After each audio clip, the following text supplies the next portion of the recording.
SNDP യോഗം ഭാരവാഹികളെ തിരഞ്ഞെടുക്കുന്നതിന് എല്ലാ അംഗങ്ങൾക്കും വോട്ടവകാശമെന്ന ഹൈക്കോടതി വിധി അട്ടിമറിക്കാൻ ശ്രമിക്കുന്നുവെന്ന് SNDP സംരക്ഷണ സമിതി ജില്ലാ ഭാരവാഹികൾ കണ്ണൂരിൽ വാർത്താസമ്മേളനത്തിൽ ആരോപിച്ചു.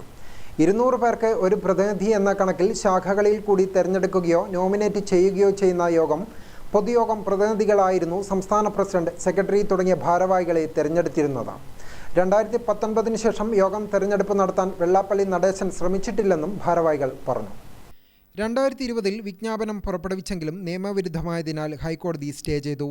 തുടർന്ന് SNDP സംരക്ഷണ സമിതി നടത്തിയ നിയമ പോരാട്ടത്തിൻ്റെ സ്ഥലമായി 2022 ഹൈക്കോടതി യോഗം അംഗങ്ങൾക്കെല്ലാം വോട്ടവകാശമെന്ന ചരിത്രവിധി പുറപ്പെടുവിച്ചെങ്കിലും കോടതി വിധിക്കനുസരിച്ച് തെരഞ്ഞെടുപ്പ് നടത്താൻ സെക്രട്ടറിയായ വെള്ളാപ്പള്ളി തയ്യാറായിട്ടില്ല.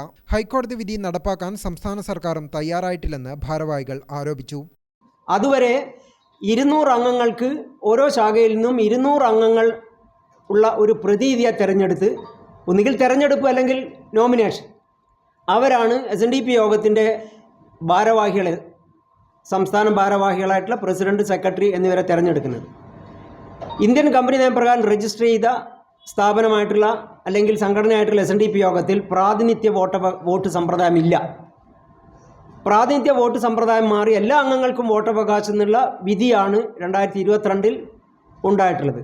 ആ വിധിക്കനുസരിച്ച് ഇന്നേ വരെ തെരഞ്ഞെടുപ്പ് നടത്താൻ ഭാരവാഹിത്തിൽ ഇരിക്കുന്ന ജനറൽ സെക്രട്ടറിയോ മറ്റുള്ളവരോ തയ്യാറായിട്ടില്ല. കണ്ണൂർ, കാസർഗോഡ്, വയനാട് ജില്ലകളിലെ അംഗത്വ പട്ടിക തയ്യാറാക്കാൻ യോഗം സെക്രട്ടറി ചുമതലപ്പെടുത്തിയ അരയാക്കണ്ടി സന്തോഷ് ഇതുവരെ ശാഖകളിലെ വോട്ടർ പട്ടിക ക്രമീകരിച്ച് നൽകിയിട്ടില്ല.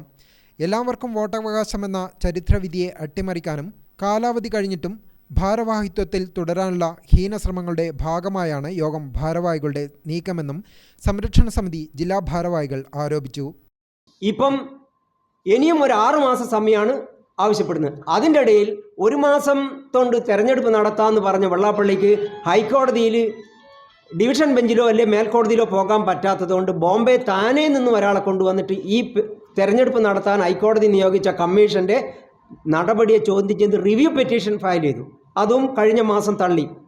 ഇപ്പം മറ്റൊരാളെ കൊണ്ട് ഡിവിഷൻ ബെഞ്ചിലേക്ക് അപ്പീൽ. അപ്പോൾ ഇതൊക്കെ കാണിക്കുന്നത് തെരഞ്ഞെടുപ്പ് അട്ടിമറിക്കാനാണ്. ജനാധിപത്യ സമ്പ്രദായം പാടില്ല, സ്വേച്ഛാധിപത്യം നിലനിർത്തണം.